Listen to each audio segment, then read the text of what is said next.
The sky looks simple. A pale glow in microwave light covers everything, as though the universe itself were wrapped in a blanket that has cooled for billions of years.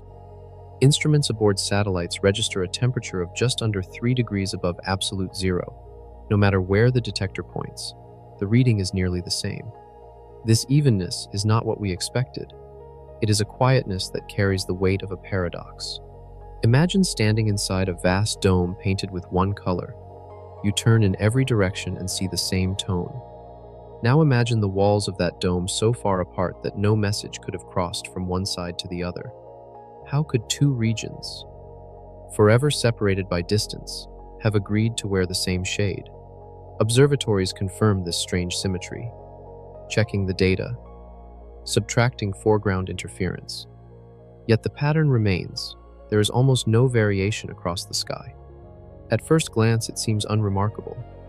Of course, the universe is even, one might say. But physics suggests otherwise.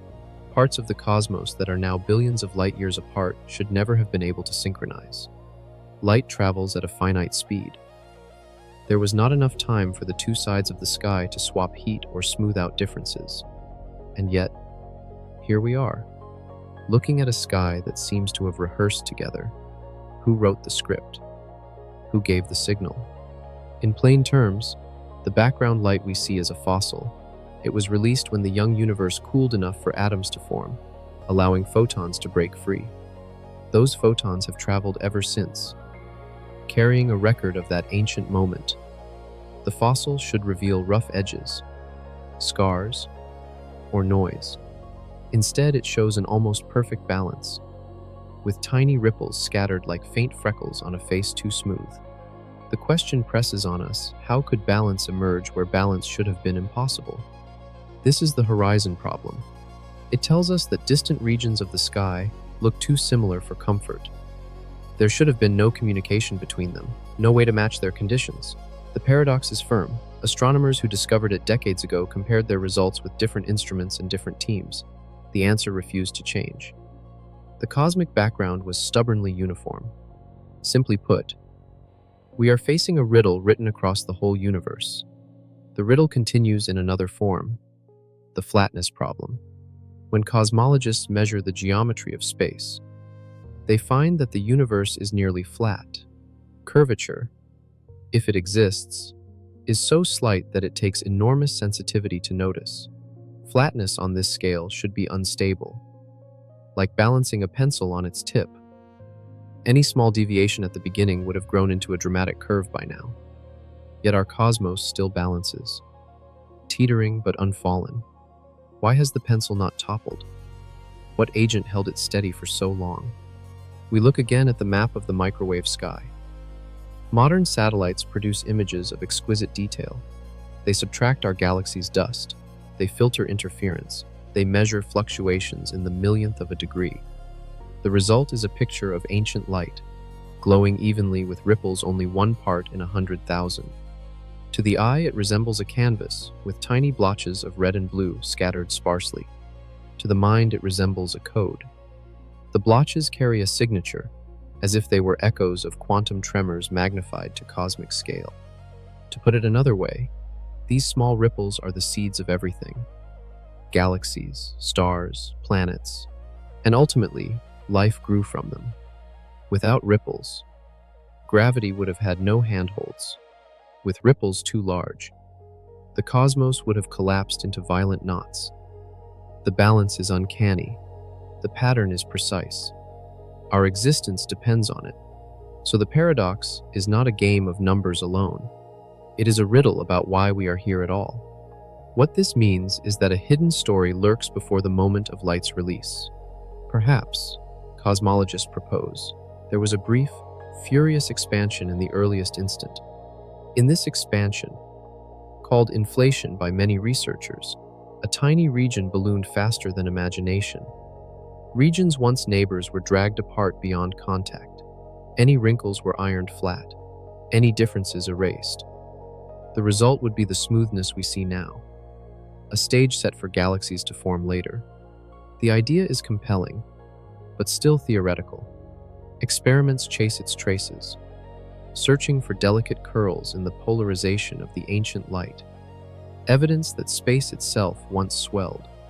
In everyday language, the universe might have taken a breath so deep and so sudden that it smoothed its own face before letting light escape.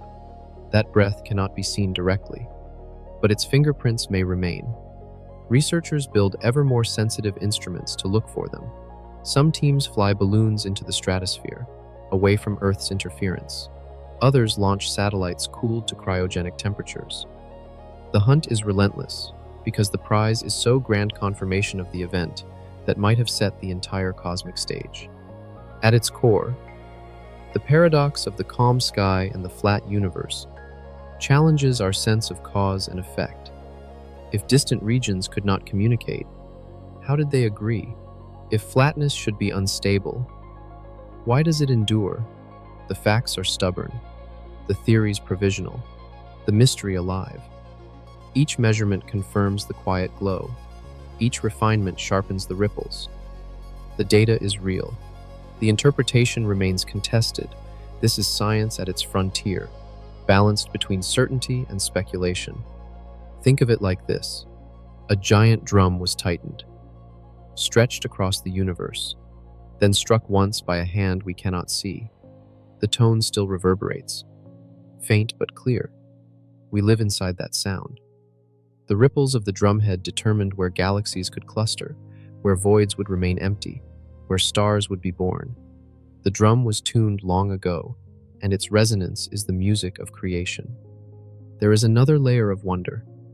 Without the paradox, without the ripple pattern, our story would be impossible. If the early universe had been too rough, stars could never have gathered. If it had been too smooth, nothing would have formed. Our own existence is proof that the tuning was just right. This raises a profound question.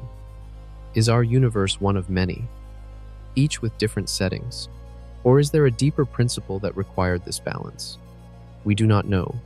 Evidence is suggestive but not final. Competing views hold that what we see may be just one note in a larger symphony of realities. Some observers argue that inflation, though powerful as an idea, lacks direct proof. Others suggest alternative mechanisms, perhaps new fields or modifications to gravity. These debates matter because they test the limits of our models.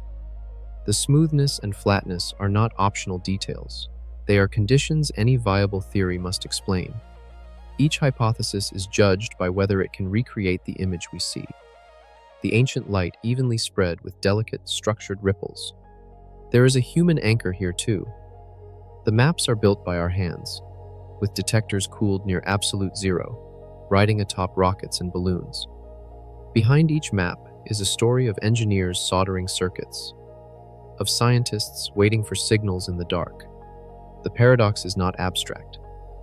It is written on screens in laboratories, processed in code, debated in late-night meetings. The riddle of the cosmos is also the riddle of human patience, ingenuity, and desire to know. The quiet glow is the oldest image we possess. It is our collective baby picture, taken long before stars or galaxies, long before Earth. To look at it is to stare back almost 14 billion years. To interpret it is to attempt communion with conditions no human will ever touch. The paradox of its calm is the paradox of our own curiosity. Why does the sky appear smoother than it has any right to be? Why is its geometry nearly flat? What moment of hidden drama lies behind these calm appearances? We stand at the threshold. The evidence is firm. The interpretation is still a quest. The paradox is open, the door half ajar. What waits beyond it is the story of violent expansion, of forces separating, of matter triumphing over antimatter, of darkness giving way to light. We are about to step through, following the ripple trail from the calm glow to the birth of structure itself.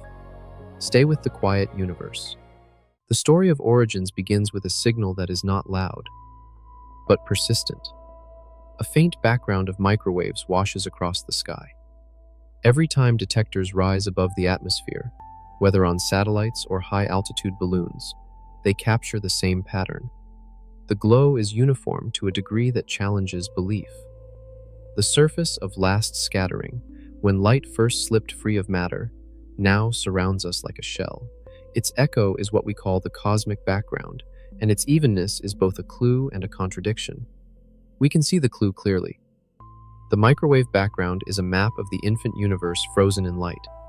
It is as though we hold a snapshot taken when atoms first formed and photons were released. But snapshots tell truths that are not easy to interpret. This one reveals a universe that looks too smooth. Opposite regions on the sky share nearly identical temperatures, separated by vast distances with no chance to exchange signals. The paradox stares at us with quiet persistence. Who set the match? How could synchronization occur without communication? To put it another way, the signal is an orchestra of flutes that have never rehearsed together, yet play the same note. Observers from different decades, using different instruments, confirmed this uncanny uniformity.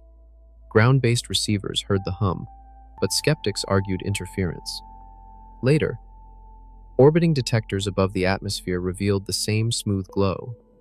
Each new generation of technology refined the map, reducing noise and correcting for galactic foregrounds. Still, the paradox refused to fade. A global chorus plays a note that physics says should not be possible. In plain terms, this is the horizon problem. It tells us that some parts of the universe look as if they shared information when they could not have. And evidence collected from multiple missions makes this problem undeniable, not speculative. Yet with the problem comes opportunity. For the signal is not perfectly smooth. It has tiny fluctuations, speckles of slightly hotter and colder regions scattered across the canvas. These ripples are the next level of clue, offering both explanation and invitation. Look closely at the fluctuations. They are tiny, no more than 1 part in 100,000 of the background's temperature. But tiny is not trivial. Tiny differences provide the seeds for everything that followed. Gravity pulled on these slightly denser spots, and across billions of years, galaxies grew where the background map was marginally warmer. The faint blotches became the architecture of the universe. In this sense, the signal is a blueprint. From small beginnings came vast structures. Without the speckles, nothing familiar could have formed. Why does it matter? It matters because our own existence hinges on this delicate balance. Too smooth, and no stars would condense. Too rough, and the universe would collapse into chaos. The microwave background shows a middle ground, tuned with uncanny precision. The map is not only a scientific measurement, but also a statement about why we are here. It tells us that our cosmos, against all odds, landed in a narrow band of possibility. The discovery reshaped cosmology, offering both puzzle and promise. Simply put, the microwave sky is our earliest accessible record. No human eye will ever see further back in time with light. What lies beyond this shell of last scattering is forever hidden from photons. If we wish to peer deeper, we must turn to neutrinos or gravitational waves. But those remain elusive. The background we can measure is therefore a sacred frontier, both limit and window. It is our baby picture, the first visible moment of the universe. The clarity of its uniformity is striking.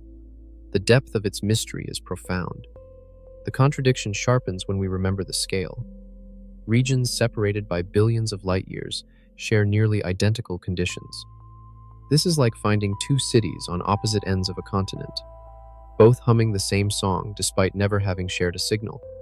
Observers from multiple surveys remind us that this is no artifact. Careful calibrations, redundant instruments, and independent teams all confirm it.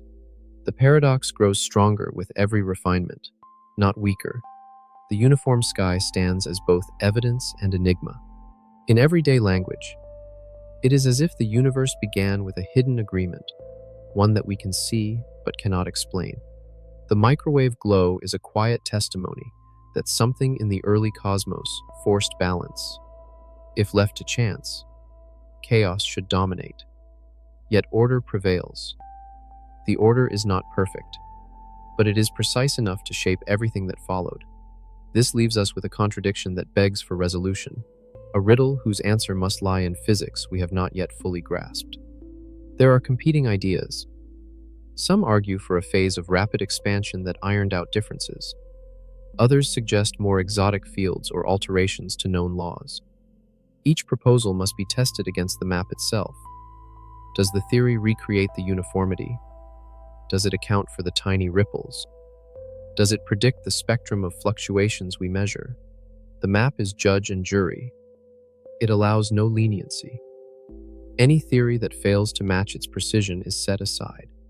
In this way, the uniform sky is not only a clue, but a lawgiver.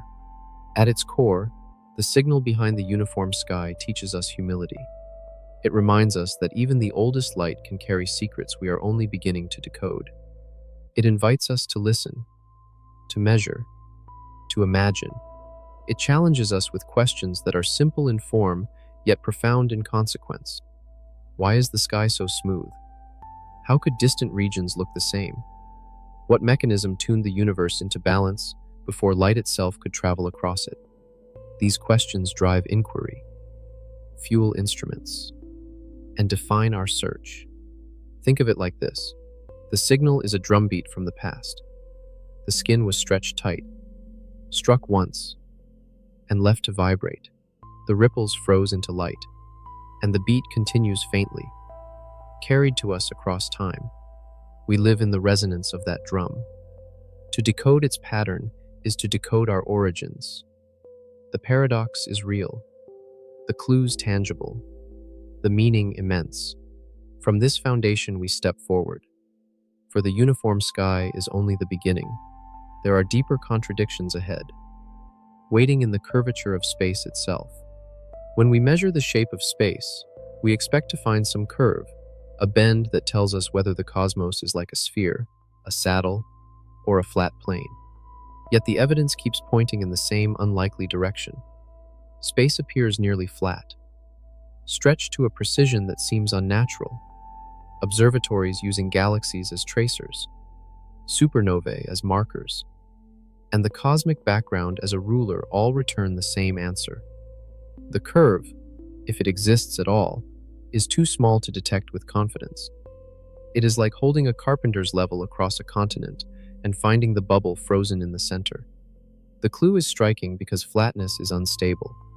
In ordinary physics, if the universe began even slightly curved, that curve should have grown more dramatic over billions of years. A small deviation would not fade. It would amplify, just as a pencil balanced on its tip will eventually fall.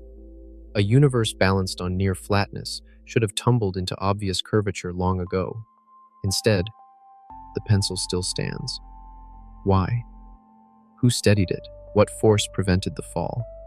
In plain terms, the geometry of the cosmos looks too neat. Large-scale surveys, cited by many research teams, confirm this neatness with independent methods. When we trace the pattern of galaxies across the sky, the distribution supports flat geometry. When we read the imprint of the background radiation, the peaks and troughs of its spectrum point to the same conclusion. Even when we measure the distances of exploding stars billions of light-years away, the story holds. Each method, each device, each dataset tells us that space is close to flat. The agreement is powerful. But the paradox it creates is sharper still. To put it another way, the universe is a broken mirror. A mirror should bend reflection, curving images inward or outward, but this mirror shows us our face without distortion, as though the curve has been wiped away. The brokenness lies in expectation. Theory tells us to expect curvature, yet observation refuses. We stand before a cosmic glass that reflects too cleanly. What explanation could polish the mirror so perfectly? The contradiction presses against our models. If the cosmos had started with arbitrary curvature, we would not see this. Something must have intervened to flatten the surface. A dramatic process, quick and decisive, could stretch the geometry into near perfection. This is where hypotheses of rapid expansion enter, proposing that space itself inflated in a fraction of a second, pulling every deviation toward flatness. Evidence for this is indirect, woven into the background map, but it fits the need. Without such a process, the flatness we observe feels improbable. Why does it matter? It matters because curvature decides fate. A positively curved universe could collapse back on itself, ending in fire. A negatively curved one would expand without bound, tearing apart all structure. Flatness sits between, a balance that allows complexity to grow and persist. The fact that we live in such a universe is no small accident. It is a condition that makes galaxies stable, stars long-lived, and life possible. Our very survival depends on the flatness problem being solved. Without it, we would not exist to ask the question. Simply put, the broken mirror of curvature forces us to consider mechanisms beyond the obvious. If ordinary evolution cannot hold geometry steady, then extraordinary events must have shaped it. This is the philosophical weight of the observation. It pushes us to imagine the early universe not as a passive system, but as a stage of radical transitions, where hidden fields or exotic states of energy could dominate. These speculations are not yet proven, but they are compelled by the data. We are driven to them by the flatness itself. There is a human-scale analogy here. Imagine placing a spirit level on a table that runs for miles. You expect some tilt, some imperfection. But the bubble sits centered the whole way. You check again with better tools, longer spans, and the result is the same. At some point, you begin to wonder whether the table was built under special conditions, designed to be flat from the start. Our universe is that table. We measure again and again, and the bubble does not move. The question is whether chance can explain such steadiness, or whether a deeper story is required. Think of it like this. The universe is a desert, stretching to the horizon, and we lay down a carpenter's rule across its dunes. We should see the bubble dance with each rise and fall. But instead, it rests calm. Either the desert was smoothed by an invisible wind, or our eyes deceive us. Observers across decades assure us that the eyes are not deceived. The data is robust. Something smoothed the desert. Something real and early. That something remains our quarry. At its core, the flatness paradox ties into destiny. If the geometry had been different, our future would be different. A slightly curved beginning would already have warped into a very different cosmos. The fact that we live in a universe still balanced is more than a curiosity. It is a condition for meaning itself. What kind of universe gives rise to minds that question geometry? Perhaps only one that has been flattened, preserved, and stretched to just the right extent. What this means is that cosmology is not merely about measurements, but about deep metaphors of balance. We see a mirror that refuses to bend. We see a pencil that refuses to fall. We see a desert smoothed by an unseen wind. These images are not answers, but they help us imagine what the data implies. The broken mirror of curvature remains before us, clean and undistorted, daring us to ask why. Why is space so nearly flat? How did it resist natural growth of curvature? Was there an ancient episode of stretching that set the geometry? Or is there a principle we have not yet discovered? Could other universes exist with different fates, their bubbles off-center, their pencils fallen? These questions linger. Unanswered, but urgent, they are not idle speculation, for the geometry of space shapes the ultimate story of existence. In everyday language, the paradox is simple space looks more balanced than it should. Evidence is strong. Explanation provisional. The riddle endures, beckoning us to the next hypothesis. If the universe is a broken mirror, then the heat that shaped it may lie in a burst of expansion still hidden in the shadows of theory. To chase that heat, we must step into the story of inflation, the cold flame that may have burned without fire, leaving behind the marks of its expansion. The clues from the uniform sky and the flat geometry leave us standing before a puzzle that ordinary physics cannot solve. To reconcile them, cosmologists began to imagine a moment in the earliest instance when the universe swelled at a pace beyond comprehension. This swelling was not like an explosion in matter, but an expansion of space itself, a rapid stretching that smoothed wrinkles and ironed curvature into near flatness.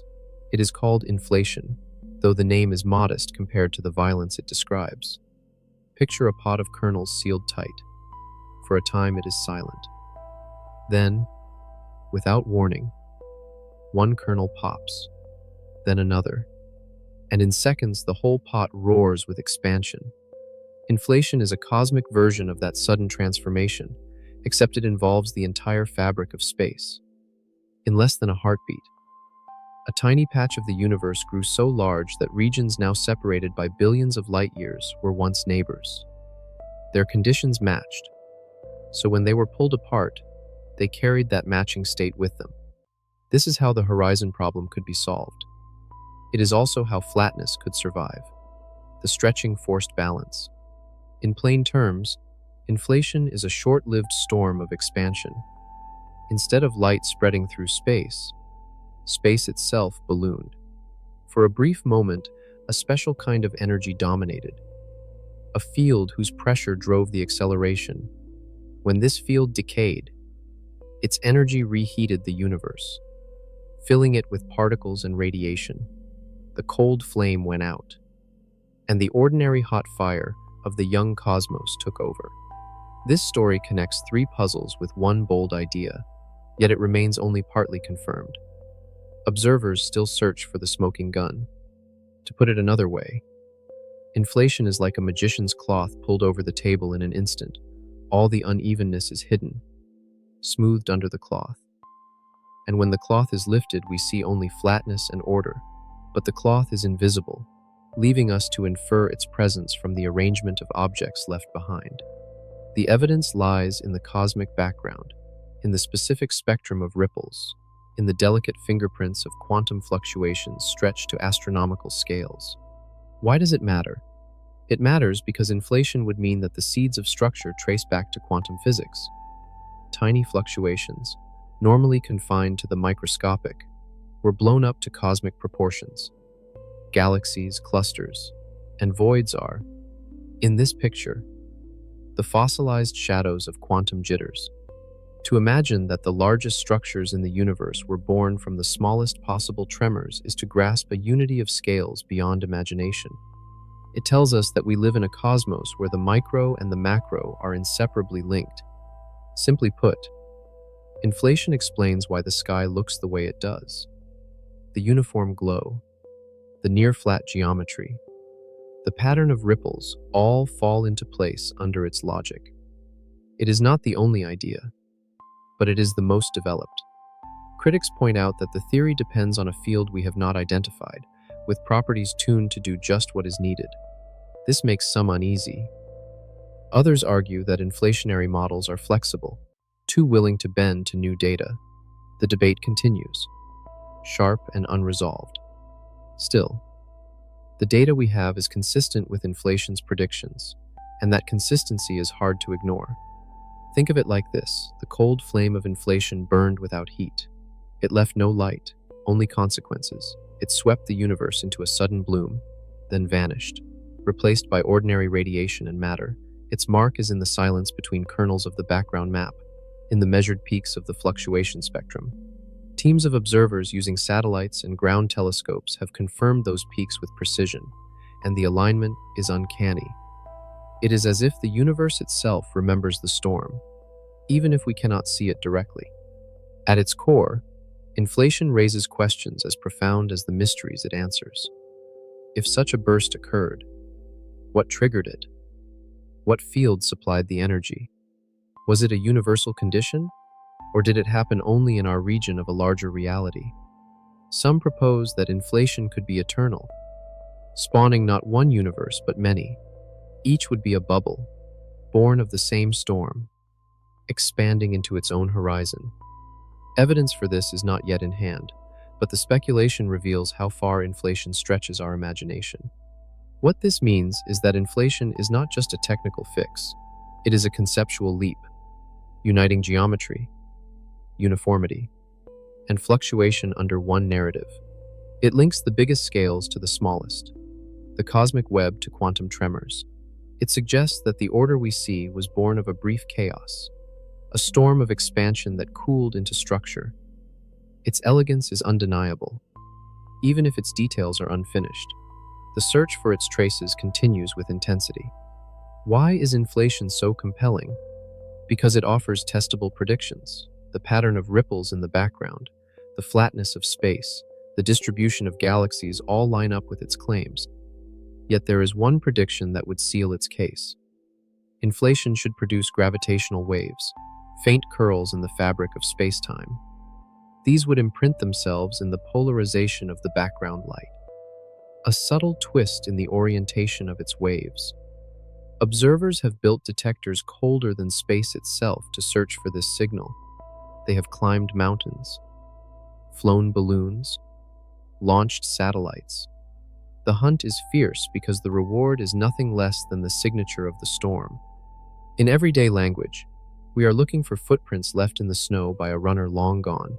The snow is the ancient light. The footprints are the polarization curls. They are faint, easily covered by noise. But if we find them, we will know that the runner passed this way. We will know that inflation happened. So far, the footprints remain elusive. Some experiments reported hints, later explained by dust. Others continue, refining their sensitivity, waiting for the faintest twist in the cosmic glow. The human reason for this search is clear. To confirm inflation would be to confirm that our universe began not only with a bang, but with a breath, a swelling that set the stage for all to come. It would tell us that the paradoxes of uniformity and flatness were resolved in one dramatic instant. It would anchor our story in a physical process, not merely a mathematical puzzle. It would give us confidence that the seeds of structure truly trace to the smallest scales of nature. Think again of the cold flame. It burned without fire, expanded without explosion, vanished without a trace except in the patterns we see today. Its silence is its message. Its absence is its presence. The universe we inhabit, with galaxies stretched across billions of light years, is the monument to its passing. Whether we ever find direct proof or not, the idea has reshaped cosmology, giving us a language to speak about beginnings. Why did inflation stop? What switched the universe from runaway expansion to gentle growth? Was it the decay of the field, the release of stored energy, the birth of particles? We cannot yet say. Competing models propose different triggers, and experiments are only beginning to test them. The uncertainty keeps the story alive, driving new missions, inspiring new theories. The cold flame is a riddle as well as an answer, a frontier as well as a foundation. And so the paradox continues. We have a solution, but it opens new mysteries. We have a theory, but it demands proof. We have a story, but its ending is unwritten. The cold flame of inflation may have burned only once, yet its light or its absence still guides us. From here we turn to the next piece of the puzzle, the strange fog that gives particles their weight and shapes the mass of everything we know. The early universe, fresh from the cold flame of inflation, was filled with a seething plasma of particles and radiation. The stage was wide and flat, but the actors had not yet been given their roles. Without mass, particles would fly forever at the speed of light. Without differentiation of forces, the universe would be a blur with no structure. Something had to change. And in the fraction of a second after inflation, it did. Physicists describe this epoch as a time when fundamental forces were not separate. They were united, indistinct, like voices in a choir singing a single unbroken tone. As the cosmos cooled, the choir split. Gravity held its distance, but the strong, weak, and electromagnetic interactions began to peel away. Each separation rewrote the rules of nature. With every step downward in temperature, the cosmos lost symmetry and gained variety. This breaking of unity was not chaos but design, laying out the foundations for complexity. In plain terms, the early universe worked like cooling steel. At high heat, atoms move freely, boundaries vanish, and differences blur. As the metal cools, crystalline patterns form, and the structure becomes rigid. In the universe, cooling allowed distinctions among forces to crystallize. This rigidity was essential. Without it, matter could not bind, stars could not ignite, and galaxies could not grow. Yet there was more. Alongside the breaking of symmetries came the emergence of mass. Imagine a mist that filled all of space, slowing particles as they moved. The more they interacted with the mist, the heavier they became. Those that slipped through it lightly remained almost massless. This mist is described as a field, and it grants inertia to particles that would otherwise be weightless. It is as though the cosmos built a watchtower to assign roles, determining which particles would march heavily and which would glide. To put it another way, think of a valley filled with fog. People walking through it feel resistance. Some stumble, weighed down. Others, with less contact, move swiftly. In the same way, particles gained weight by wading through the universal field. That resistance, subtle yet omnipresent, is what gave substance to the universe. Without it, matter would be a formless spray of light, incapable of gathering into stars, planets, or living beings. Why does it matter? It matters because mass is not optional. Without it, atoms would not exist. The earth would not coalesce. You would not sit in a chair, nor would there be a chair to sit on. The existence of this field turned energy into substance, translating potential into reality. It is the foundation on which chemistry, biology, and thought itself rest. Our ability to weigh, to measure, to live, all of it flows from this early assignment of mass. Simply put, the watchtower of forces and mass is the point in cosmic history when the rules of interaction were fixed. The splitting of forces determined how matter would bind, how light would travel, how the nuclear furnace of stars would operate. The granting of mass determined which particles would dominate and which would fade into near invisibility. It was the distribution of roles in a drama still unfolding. But questions remain. What exactly is this field? How did it arise?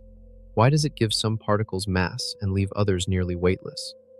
Observers have glimpsed hints of it through high-energy experiments, but many details are still cloaked in uncertainty. Competing theories suggest variations, hidden partners, or deeper structures beneath. Evidence is partial, debates ongoing. The mystery endures, inviting further exploration. In everyday language, we can think of the early universe as a stage where actors were dressed for the first time. Before this, they were just shadows, indistinct and interchangeable. Afterward, they carried costumes that defined their roles, some heavy, some light, some visible, some elusive. The drama could now begin in earnest. Without this dressing, the play would never have moved forward. Why is this paradoxical?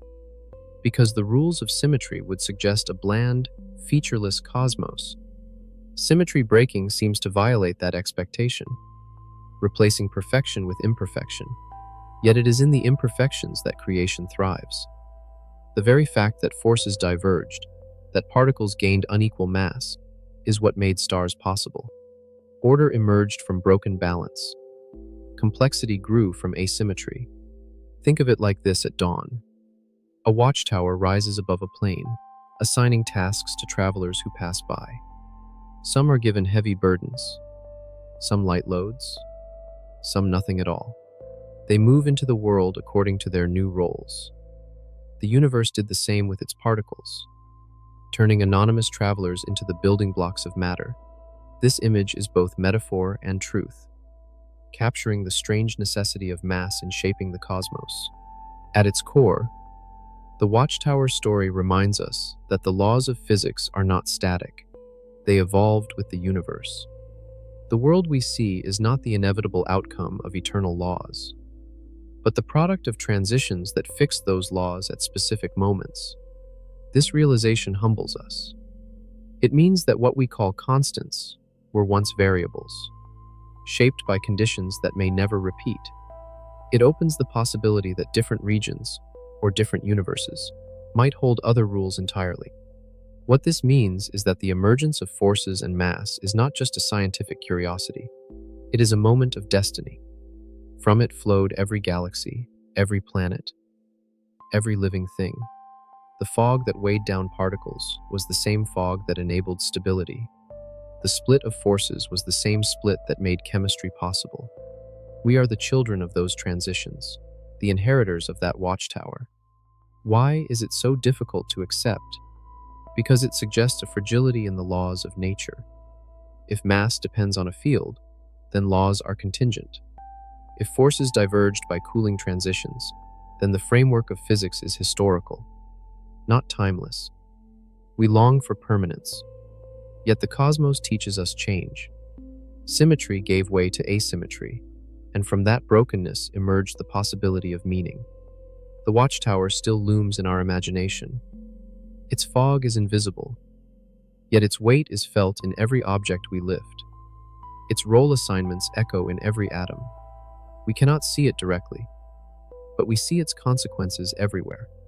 Experiments continue to probe its properties, refining our understanding. But the deeper mystery may never fully dissolve. It is part of the fabric, inseparable from our story. And so the trail of clues leads onward. Forces separated, masses assigned, the universe primed for further drama. But another paradox waits in the wings. How did matter come to dominate over antimatter when the rules of physics treat them as equals? The watchtower tells us what the actors are. The next riddle will tell us why one caste survived while the other vanished. The universe after the watchtower phase was full of new actors, now heavy with mass, moving through space that had cooled from its early fire. But a new paradox rose quickly. For every particle of matter that appeared, physics tells us there should have been a partner of antimatter, equal in mass, opposite in charge. The two should have met and destroyed each other, leaving behind nothing but light. Yet here we are. Galaxies still burning, planets still orbiting, living beings still breathing, matter clearly won. Why? The clue comes from annihilation itself. When matter and antimatter collide, they vanish in a flash of photons.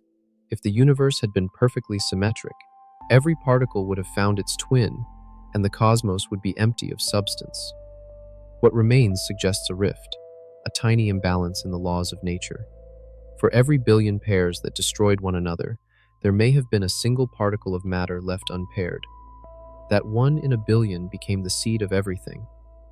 It is a number both absurdly small and infinitely consequential.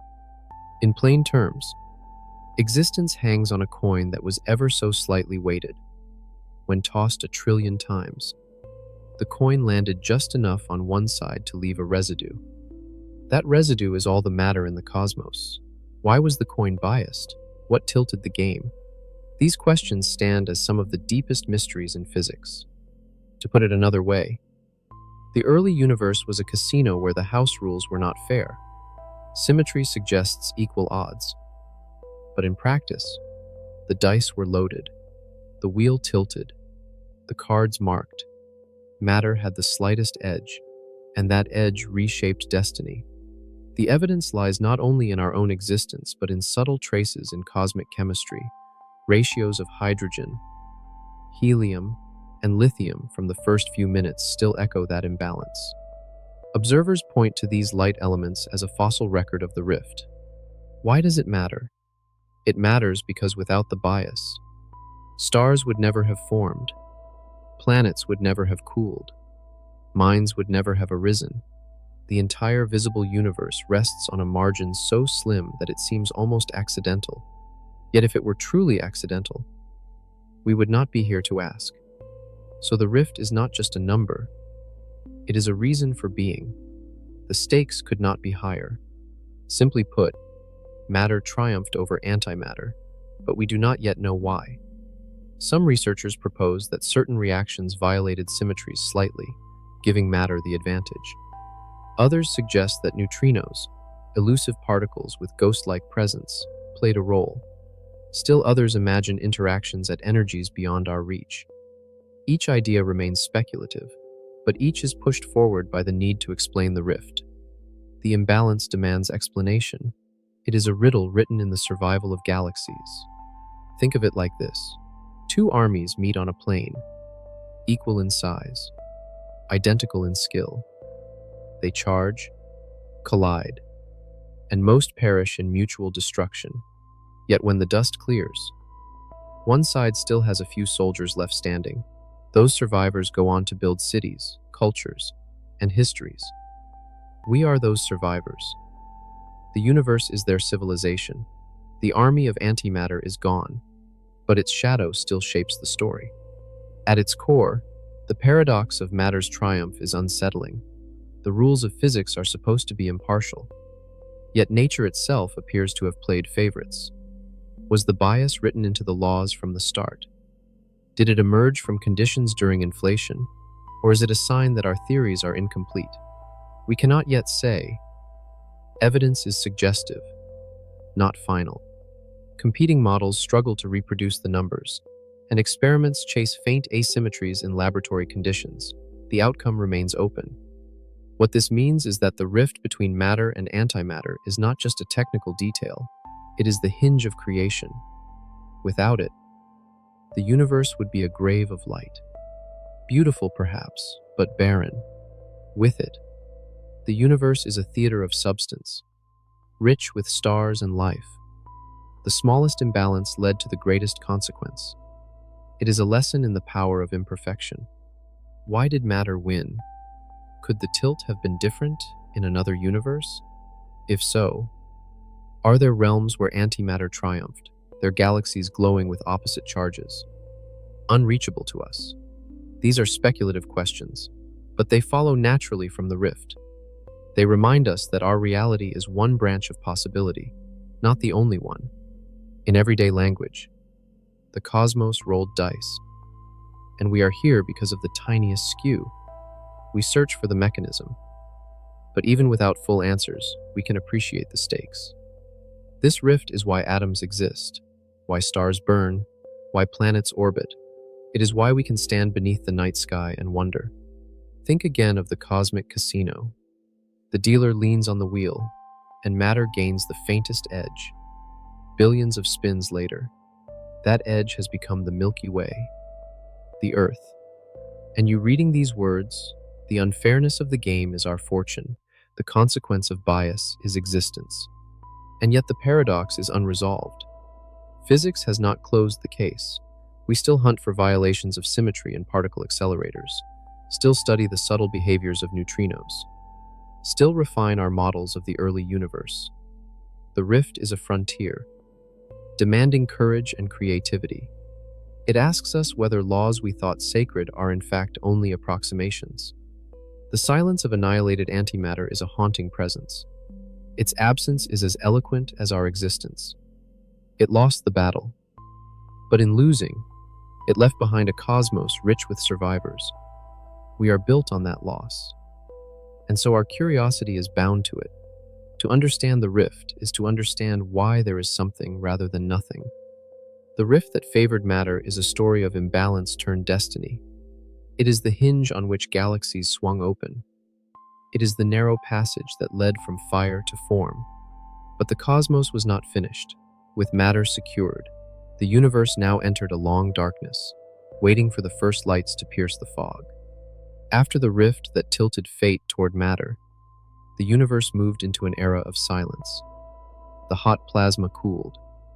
Electrons found protons, and atoms formed. With this recombination, the fog that once trapped light thinned, and photons streamed freely. That escape left behind the cosmic background, our earliest image of the universe. Yet with light unbound, the cosmos paradoxically plunged into darkness. For hundreds of millions of years, no stars yet burned. The vastness was filled with neutral hydrogen, transparent but unlit, a night without lamps. This epoch is known as the Cosmic Dark Ages.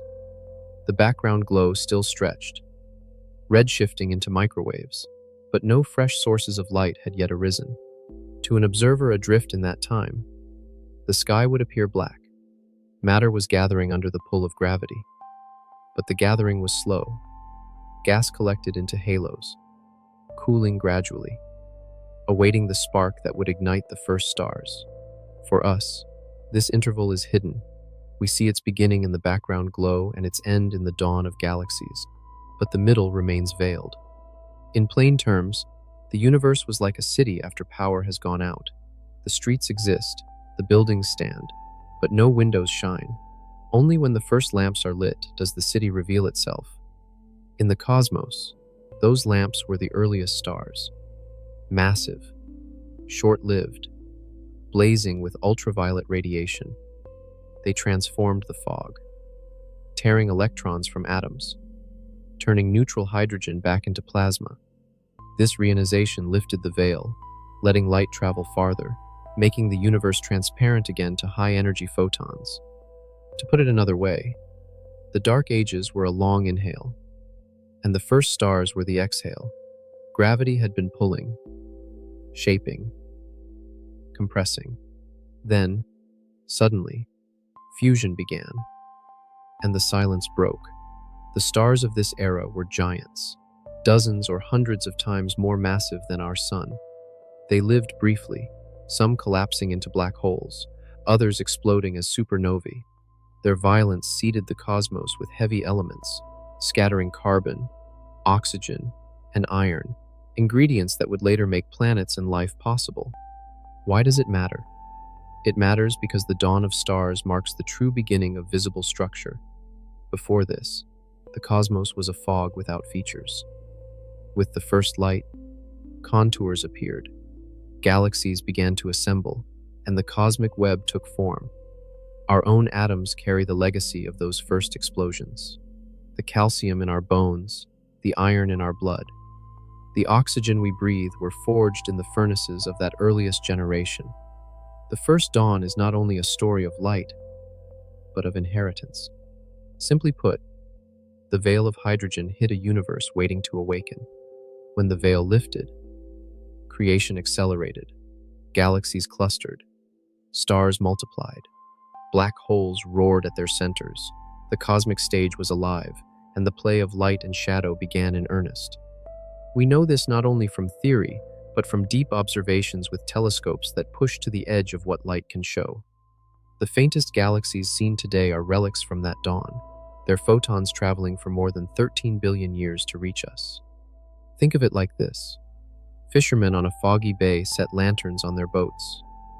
One by one, the dots of light appear, piercing the mist, turning night into a pattern. The universe was that bay, and the stars were those first lanterns. Their combined glow thinned the fog until the bay was fully revealed. The first dawn was not a single light, but a rising constellation of fires, scattered across the cosmic sea. At its core, the epoch of reionization was a transformation of transparency. The universe had been opaque, then briefly clear at recombination, then shrouded again by neutral hydrogen. Only when the first stars ignited did the fog yield once more. Observers trace this process through subtle signatures, such as absorption lines in the spectra of distant quasars. These signs tell us how much neutral hydrogen remained and how quickly the fog was lifted. The story is partial, the data still thin, but the outlines are clear. What this means is that the first dawn is both a scientific frontier and a poetic image. It is the moment when the universe emerged from silence, when the darkness gave way to structure, when the veil parted and the stage lit up. It tells us that we live not in a cosmos that has always been bright, but in one that learned to shine. And the fact that light had to win its way through fog makes the victory all the more striking. Why is it important to us? Because without the first stars, there would be no heavy elements, no planets, no chemistry of life. The dawn is our ancestral sunrise. To understand it is to trace our lineage not only to the Big Bang, but to the first fires that cooked the ingredients of our world. It ties human breath to the breath of the cosmos, linking the air in our lungs to the furnaces of long-dead stars. In everyday language, the first dawn is why the night sky glitters. Every star we see today descends from that initial generation. The veil lifted once, and it has never fallen again. The memory of darkness lingers only in the silence between galaxies, in the cold depths of intergalactic space. But the pattern of light, once set, has grown ever richer, until we now see billions of galaxies filling the observable universe. Still, mysteries remain. Which objects lit the dawn first? Were they solitary stars, or small proto-galaxies, or the blazing hearts of young black holes? How quickly did the fog lift, and did it do so evenly across the cosmos or in patches? These are questions that current observatories continue to pursue, and future missions will refine. The veil has lifted, but not all its secrets have been told. Think again of the lanterns on the bay. Some are brighter, some fainter, some appear sooner, others later. Together they form a shifting mosaic that gradually clears the mist. So too with the first stars and galaxies. Their uneven fires joined into a network, reionizing space in a patchwork. The fog receded, light triumphed, and the cosmos was revealed. The veil of light and the first dawn is therefore a chapter of revelation. It is the turning of the key in the lock, the lifting of the curtain, the start of the visible act. It carries both scientific weight and existential wonder. For in the clearing of that fog, the universe announced itself as a place where light would prevail, where stars would shine, and where the seeds of life would one day awaken. But as the first dawn spread, another mystery emerged. Not all of the cosmos was visible. Some of its mass refused to shine, pulling on galaxies with invisible hands. It was the shadow library of the unseen, and its presence would shape everything that followed. When the veil of hydrogen lifted and the first dawn spilled across the cosmos, one might imagine that all was revealed. Stars burned, galaxies clustered, and the night became alive with light. Yet beneath this illumination hid a greater mystery. Much of the universe was still unseen. Its presence betrayed itself not through glow, but through gravity. Galaxies spun too quickly. Clusters bent light in ways their visible matter could not explain. Something else was there. A hidden archive of mass, vast and silent. This hidden content is what we call dark matter. It neither shines nor absorbs light, but its pull is unmistakable. Astronomers measuring the rotation of galaxies found stars moving as though held by invisible scaffolding. Without additional mass, those stars should have flown apart into the void. The evidence was not one anomaly, but many. Observations of clusters revealed galaxies orbiting faster than their luminous matter allowed. Gravitational lensing showed background light bent by mass greater than what telescopes could see. Together, these signs pointed to the same conclusion: most matter is invisible. In plain terms, the universe is like a library with shelves full of books, but only a fraction are illuminated. The rest remain in darkness. Their weight felt through their pages cannot be read. We live among the glowing volumes. Yet the bulk of the collection is hidden. To understand the cosmos, we must admit that what we see is not the whole story. The shelves extend further, heavier, stranger than expected. To put it another way, visible matter is the tip of an iceberg. The galaxies, stars, and planets are only the part above water. Beneath lies a mass far larger, anchoring the structure but hidden from view. This unseen iceberg guides the growth of the cosmic web. It tethers galaxies into filaments and clusters. Without it, gravity would be too weak to gather matter into the patterns we see. Light alone could never have sculpted the grand architecture. The shadow library is the foundation, though we read only its margins. Why does it matter? It matters because dark matter is the silent architect of structure. Every galaxy, including our own Milky Way, sits inside a halo of it. The halo's pull keeps stars bound, prevents disks from tearing apart, and provides the framework for growth. Without this invisible mass, galaxies would scatter like sparks in the wind. Our solar system would never have formed, nor would the conditions for life. The unseen outweighs the seen, and the cosmos is built on what cannot shine. Simply put, the visible universe is an illusion of completeness. We are accustomed to trusting light, to believing that what shines is what is real.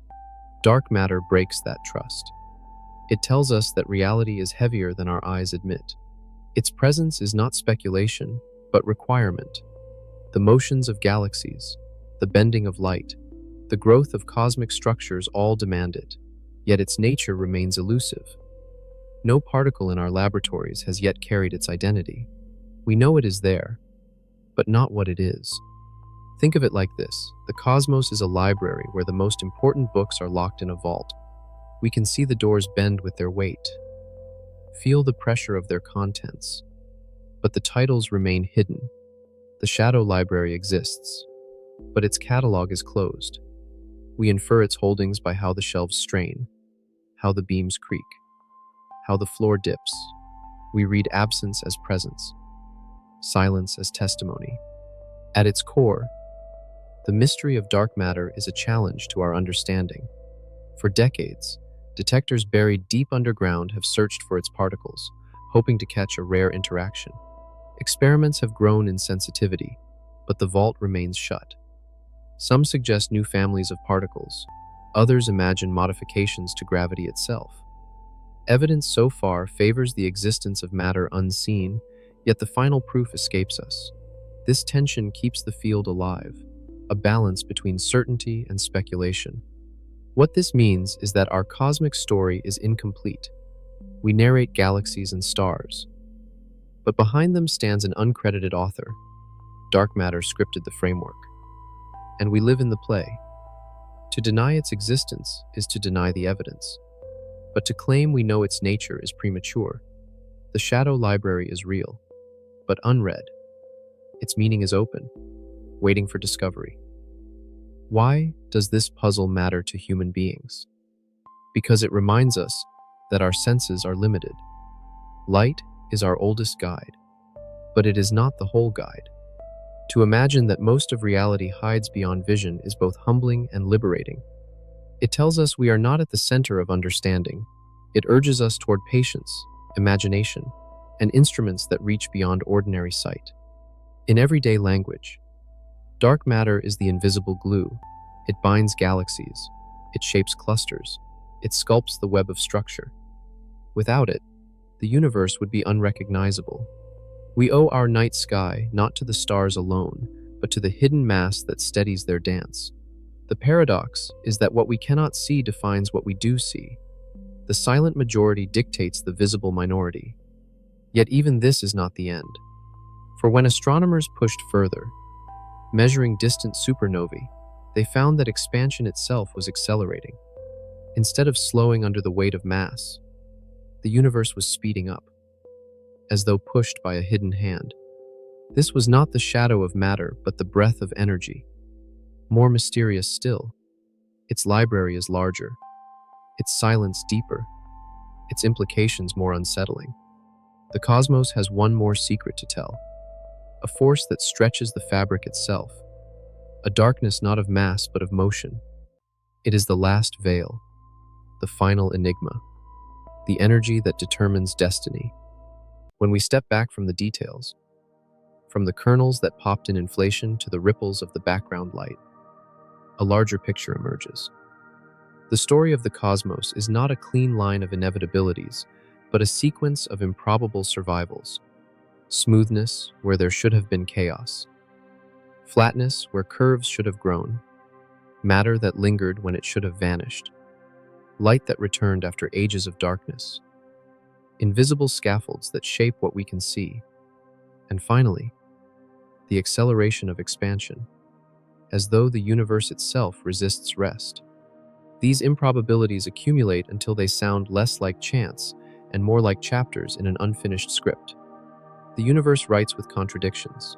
It presents a riddle in every era, and our existence is stitched out of the answers that allowed complexity to endure. Seen this way, cosmology is not only the study of beginnings, but of permissions. Each stage permitted the next, opening a door just wide enough for galaxies, stars, and eventually minds to walk through.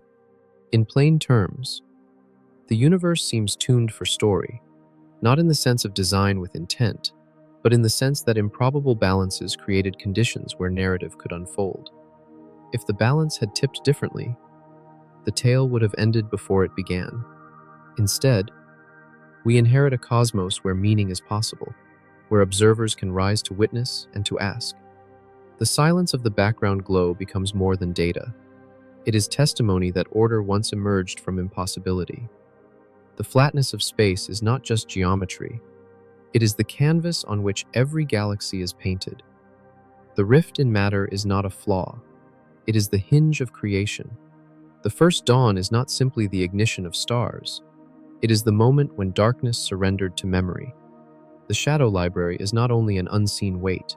It is the record keeper of structure, holding the scaffolds until light could build on them. To put it another way, the cosmos is a sequence of veils and unveilings. Each veil hides, then parts, revealing something unexpected. Each unveiling shows that reality is larger, stranger, and yet more intimate than we imagined. We are woven into these veils, the calcium in our bones, the iron in our blood, the breath in our lungs are all relics of earlier revelations. We are not visitors to the story. We are its continuation. Why does it matter? It matters because the act of knowing itself becomes part of the cosmic narrative. The same improbabilities that allowed galaxies to cohere also allowed neurons to spark. The same balance that kept the sky flat also gave rise to equations scribbled on paper. Consciousness is not outside the tale. It is one of its outcomes, one of its testaments. Simply put, when we look at the universe, we also look at ourselves.